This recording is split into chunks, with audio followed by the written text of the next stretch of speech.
On se retrouve pour un bilan de mes lectures manga, mais dans cette vidéo, je vais principalement m'attarder sur les séries que j'ai débutées ou dont j'ai lu au moins le tome 1. Ce sera seulement en conclusion de la vidéo que je vous passerai vite fait sur les lectures où je me mets à jour. On ne perd pas de temps parce qu'il y a de quoi faire. Générique.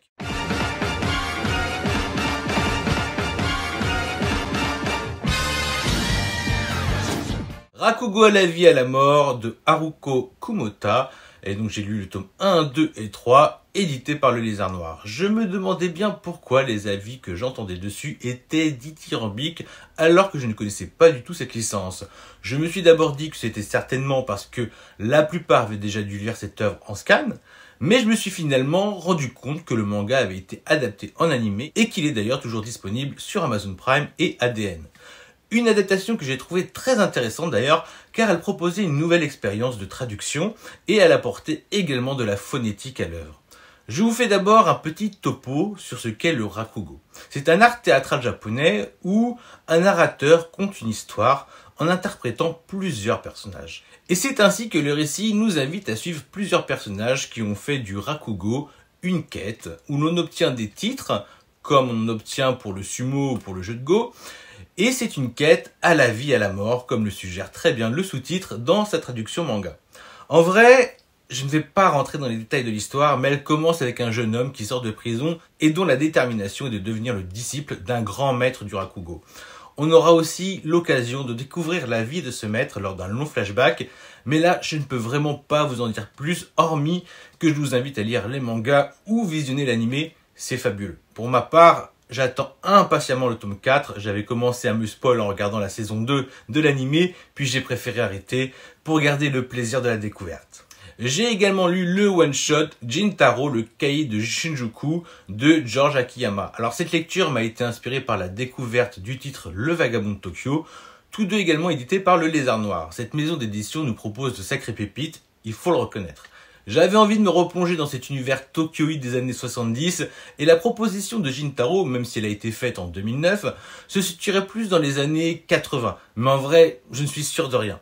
Où l'on suit un prêteur sur gage avec ce look un peu grotesque, mais pas moins dangereux, de ceux qui portent ces costards à rayures verticales, faisant appel à notre mémoire collective du Yakuza, mais à l'image du mafioso italien. Son terrain de jeu est le quartier des plaisirs de Shinjuku, quartier d'abord popularisé chez nous, amateurs de manga et de Japanimation, par Ryo Saeba. Oui, a.k.a. Nicky Larson, a.k.a. City Hunter. Jintaro, lui, use d'une violence exacerbée et traite les femmes comme des marchandises. Pour lui, tout s'achète, et le pouvoir, c'est l'argent. Pourtant, au cours du récit, on arrivera à s'attacher à ces ordures, qui, bien qu'il abusera des faiblesses de chacun, révélera lui aussi ses propres faiblesses. J'ai adoré ce manga, j'en voudrais plus des comme ça, même s'il est évident qu'il ne plaira pas à tout le monde. J'ai également lu Tokyo Bro de Keigo Shinzo, le tome 1. Tant qu'on y est, on reste avec les éditions Le Lézard Noir pour s'attarder sur une œuvre de Keigo Shinzo. J'ai déjà eu l'occasion de vous parler de cet auteur que j'affectionne particulièrement à travers ses one-shots, Summer of Love et l'auto-école du collège Moriyama. J'ai encore le recueil Holiday Junction à lire et donné une seconde chance à Mauvaise Herbe dont j'ai lu le tome 1, mais pas suffisamment conquis pour lire la suite tout de suite. Tokyo Bros, ça fait un moment que je suis tenté de commencer cette licence avant même de connaître et reconnaître le mangaka, car l'aspect décalé du titre me donnait tout simplement envie. Seul le prix de la trilogie a été un frein à cette acquisition. J'ai donc fait le petit joueur en achetant que le tome 1. Bah quelle erreur, vous pensez bien que je suis tombé sous le charme de ces deux frères extraterrestres et que je me suis commandé les tomes suivants dans la foulée de ma lecture. Mais alors, qu'est-ce qui m'a plu dans ce tome 1 ? Eh bien, à travers ces deux frères extraterrestres, je retrouve le traitement du mangaka sur la personnalité des protagonistes qui sont liés. Je ne saurais dire par le sang, mais par une même ambition, mais avec une approche totalement différente. Nous avons affaire à deux personnalités que tout oppose et les voir interagir avec les humains est, je trouve, assez divertissant. Cela passe bien sûr par les relations sociales avec les autres, mais de manière farfelue. Et c'est ça qui est bon aussi. Bien évidemment, il peut aussi y avoir un sous-texte encore plus pertinent. Je me laisse le plaisir de le découvrir lorsque j'aurai lu les deux tomes en haut de ma pile à lire. Encore une fois, ce n'est pas une lecture qui plairait forcément à tout le monde, mais cela reste plus accessible que du Taiyo Matsumoto, bien plus élitiste à mon goût. J'ai également lu le tome 1 de House of Brute de Gengoro Togame, édité par Dynamite, la branche manga de la célèbre maison d'édition érotique La Musardine. Je découvre mon premier manga, Men's Love, terme très étrange en ce qui concerne ce titre, ce que nous occidentaux qualifions de manga bara. Alors la différence avec un yaoi ou un boys love est que ces derniers mettent en scène des personnages masculins gays ou bisexuels dont le récit est destiné à un lectorat féminin, alors que le bara ou le men's love avec les mêmes caractéristiques vise à la base un lectorat masculin. Perso, je préfère utiliser le terme occidental bara pour définir ce qui se rapproche d'un hentai gay. Et pourquoi je n'utilise pas le terme japonais men's love? Tout simplement parce qu'il y a le mot love dedans, et dans House of Brute, ce qui est représenté, c'est tout sauf de l'amour. C'est violent, c'est sadique, c'est tortueux, c'est humiliant, c'est sale et véritablement douloureux. On a mal pour ce pauvre homme qui se fait déshumaniser, passant d'animal de compagnie à simple chose. Le mangaka a clairement une certaine créativité. Certes, il n'atteint pas encore l'horreur esthétique et poétique de maître Hiroaki Samura avec son artbook brut. Mais le coup de crayon est aussi certainement pour quelque chose. La patte graphique de Gengoro Tagame reste unique dans son genre. Autant il est connu comme être l'un des plus grands mangaka gays, autant de ce que j'ai perçu de ses autres œuvres paraissait, elle, très mignonne. On voit qu'il aime dessiner des hommes robustes et trapus, mais quand l'un d'eux subit viol sur fond de sadomasochisme et qu'il n'arrive pas à se défendre ni même à fuir, on est acculé. Quelque part, si on détourne le regard, c'est qu'on l'abandonne. On l'abandonne à son triste sort. Je vous fais quand même un petit topo pour vous mettre dans le contexte, parce qu'il y a une histoire. En tant que vétéran de guerre, déshonoré par la défaite, notre personnage principal se voit offrir l'opportunité d'épouser l'héritière du clan le plus puissant de la région. Seulement, tout ne va pas se dérouler comme il s'y attendait. C'était sans compter qu'il deviendra le jouet sexuel du puissant et autoritaire beau-père. Pour tout vous dire, j'ai apprécié ma lecture et elle ne m'a clairement pas laissé indemne.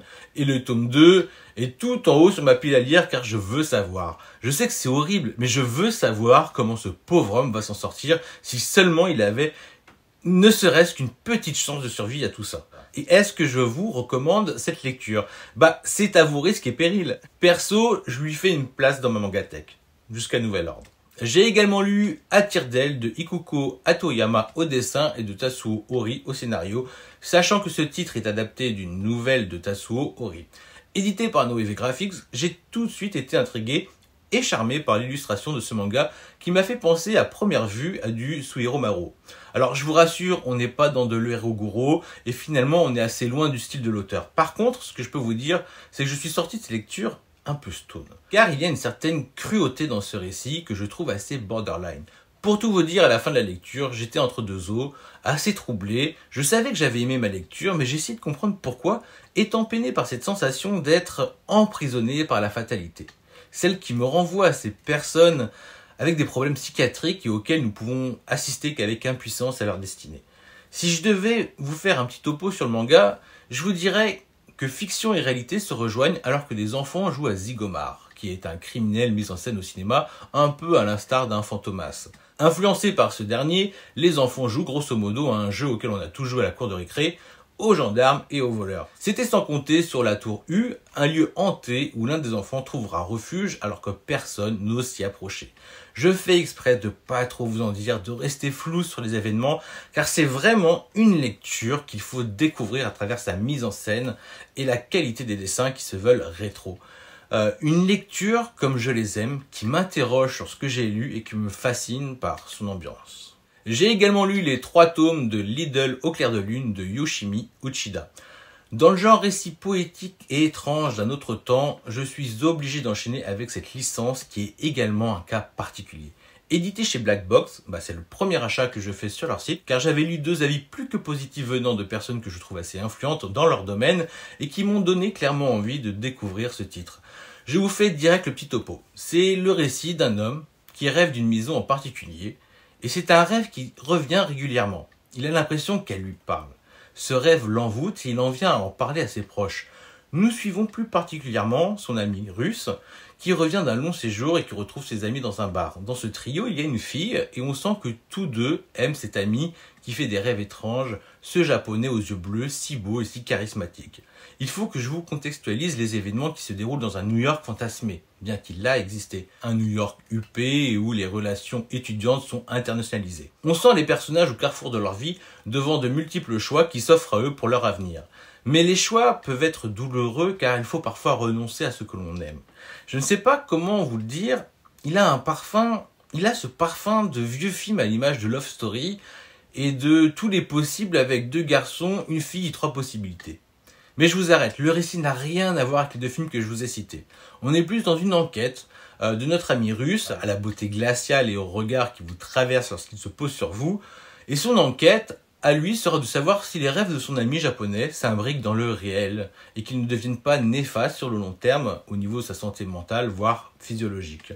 Pour ceux qui ont aimé la lecture Don't Call It Mystery de Yumi Tamura, il y a quelques éléments qui vous plairont dans l'Idylle au clair de lune. C'est un récit mature, onirique et envoûtant qui doit beaucoup à son ambiance à la frontière du réel. J'ai également lu Des Dark de Kyu Hayashida, édité par la maison d'édition Soleil, à qui l'on doit la série Dolo et Dolo en France.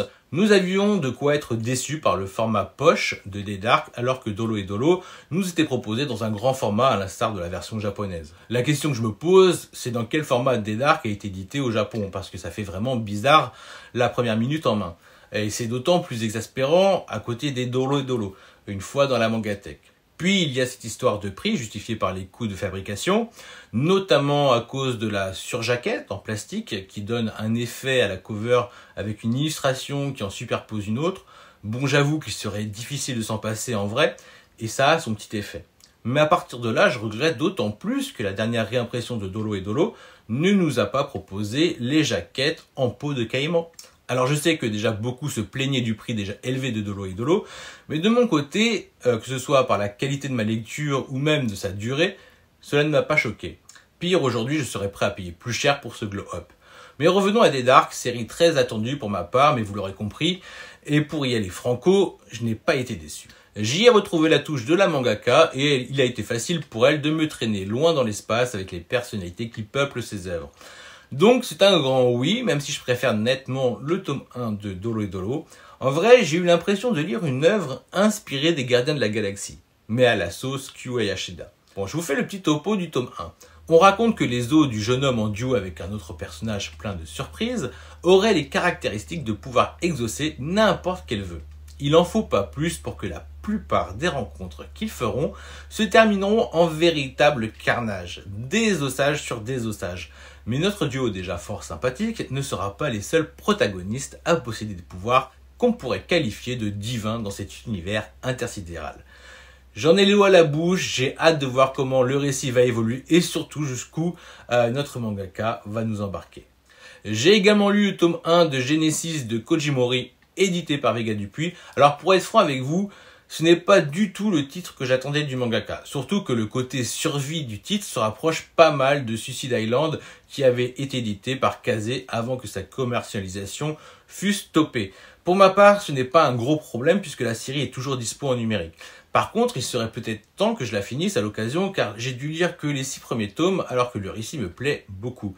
Bon, si vous connaissez l'auteur, vous avez compris que c'est le manga Holy Land que j'attendais avec impatience, où l'on retrouve un jeune qui s'embarque dans les combats de rue. J'aime bien le comparer avec son côté underground au manga de musique Beck, mais vu que tout tourne autour de la baston de rue et de jeunes ados, c'est clairement un furio. Obligé, j'interpelle le community manager de Vega Dupuis et il insinue gentiment que l'exploitation d'Holy Land dépend directement des ventes de Genesis. Comment j'aime pas ça. Parfois, j'ai l'impression que les maisons d'édition font tout à l'envers. Mais bon, j'ai compris la règle du jeu et j'ai sauté sur Genesis. Alors, avant de vous dire ce que j'en ai pensé, je vais vous faire un petit topo du tome 1. Et pour info, la série est encore en cours avec 9 tomes au Japon. Nous suivons une bande d'amis scientifiques en séjour en Australie qui se dirigent vers des vignobles qu'ils souhaitent visiter. Ils vont tomber sur une grotte qui va se révéler être une découverte archéologique des plus importantes jusqu'à ce qu'un séisme les enferme vivants. Ils vont tout de même trouver une sortie et ils vont se rendre compte à travers la végétation et le bestiaire qu'ils ont voyagé à l'ère préhistorique. Et nos protas se rendent compte qu'il est dorénavant question de survivre. Alors le début n'a rien d'original, c'en est presque barbant avec des dialogues tout aussi navrants. Après, il faut bien mettre en scène cette situation. C'est sûr que ce n'est pas le plus important vu que tout va se jouer sur les relations entre nos protas, la survie et les antagonistes à venir. Néanmoins, on n'est pas loin de l'inspiration d'un collégien. Bref, je pleure si à la fin du récit, le héros était en fait dans un coma et que l'ère préhistorique était en fait son purgatoire. Il faut dire que le héros semble englué dans la monotonie de sa vie et que cet événement va révéler chez lui un instinct de survie bien plus intense que ses camarades. En vrai, je suis en train de spoiler une autre licence à succès de chez Delcourt Tonkam, mais j'en dirai pas plus. Enfin voilà, j'ai pas aimé l'introduction, par contre je retrouve les phases qui me rendaient Suicide Island si attractif. Pour sûr que je vais continuer la série, même s'il est encore plus sûr qu'entre temps, je vais finir Suicide Island en espérant que le côté préhistoire va vraiment apporter quelque chose de plus, de différent, et que ce n'est pas juste basé sur des recherches sur le bestiaire de l'époque, bien que je devine qu'il va être question d'une remise en cause de la place de l'homme moderne et des confrontations entre l'homme néandertalien et l'homo sapiens.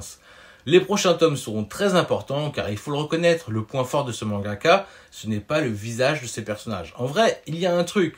Un peu comme pour les débuts de Initial D, une touche particulière. C'est singulier et unique à l'auteur, et très vite on s'y habitue, mais en tant que jeune lecteur, il faut reconnaître que ça peut être rédhibitoire. Il suffit de voir la destinée de Suicide Island chez nous. Pour sûr, ça n'a pas aidé.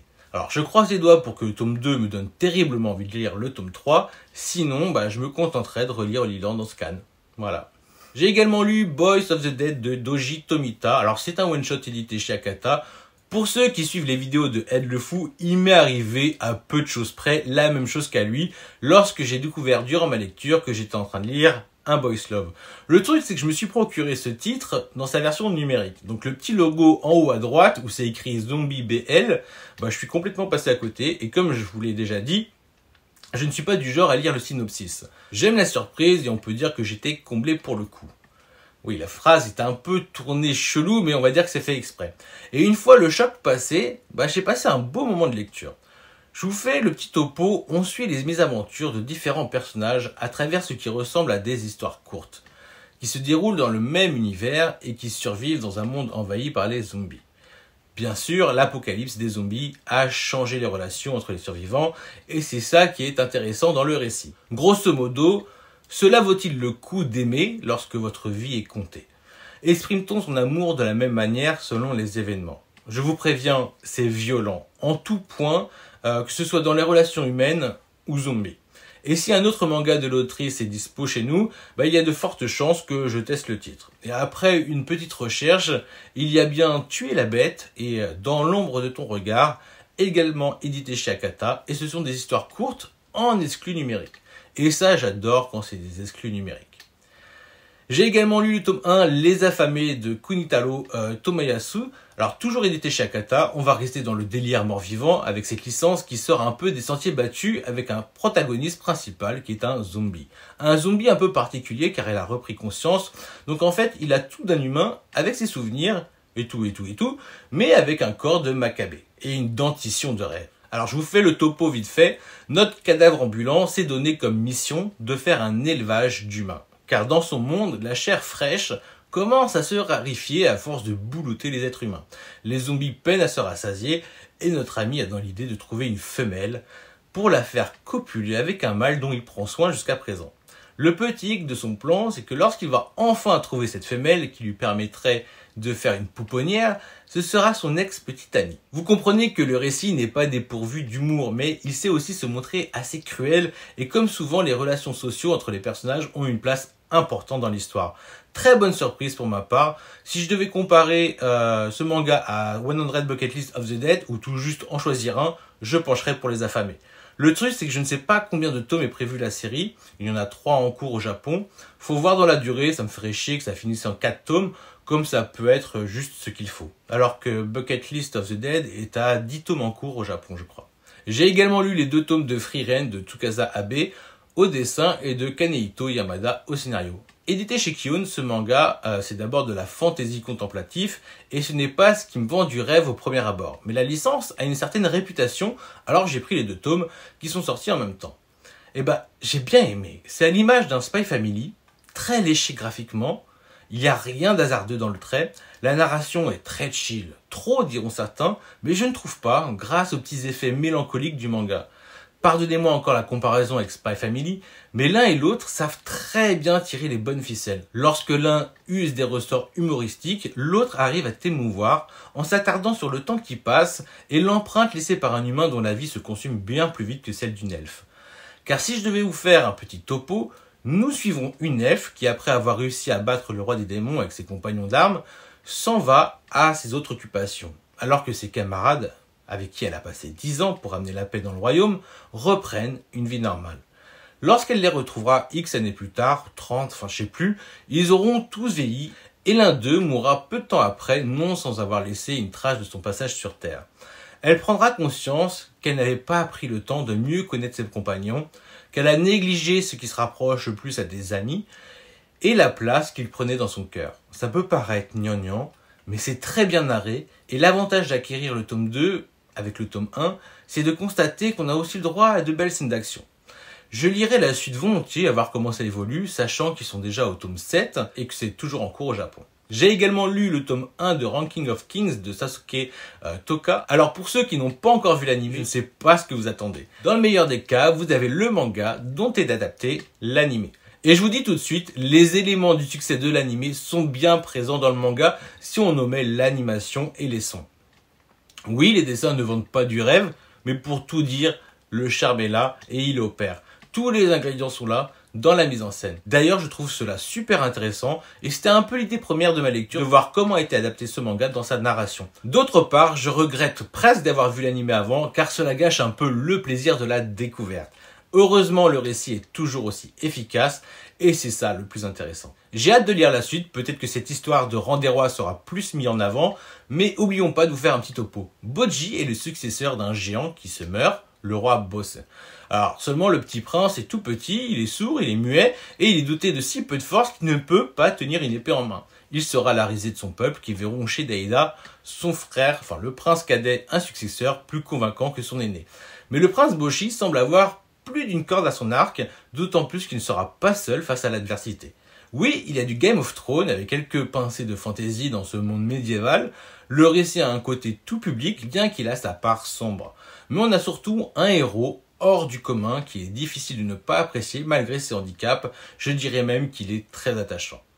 J'ai également lu les tomes 1 et 2 de Manchuria Open Squad de Shikako au dessin et de Tsukasa Monma au scénario. Cette licence éditée chez Vega Dupuis aura fait parler de lui avec son premier tome, pas loin de nous faire penser à Breaking Bad. Je vous fais le topo, nous sommes en Mandchourie et l'on suit un jeune qui tente de sauver sa mère atteinte de la peste en essayant de lui payer un traitement. Et pour gagner de l'argent, il n'y a que deux solutions, vendre des organes ou vendre de la drogue. Le hasard voudra qu'il tombera sur une plantation de pavots et que grâce à ses compétences agricoles et en chimie, il arrivera à purifier un opium exceptionnel qu'il proposera à la mafia locale.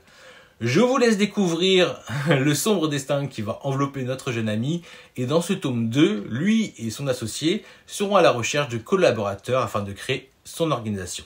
J'ai hâte de lire le tome 3 afin de voir quelle direction va prendre le récit. J'ai également lu le tome 1 de Shigahime de Hirohisa Sato, édité par Mangetsu. Ce manga met en scène un récit de vampire avec une ambiance particulière, pas déplaisante à lire.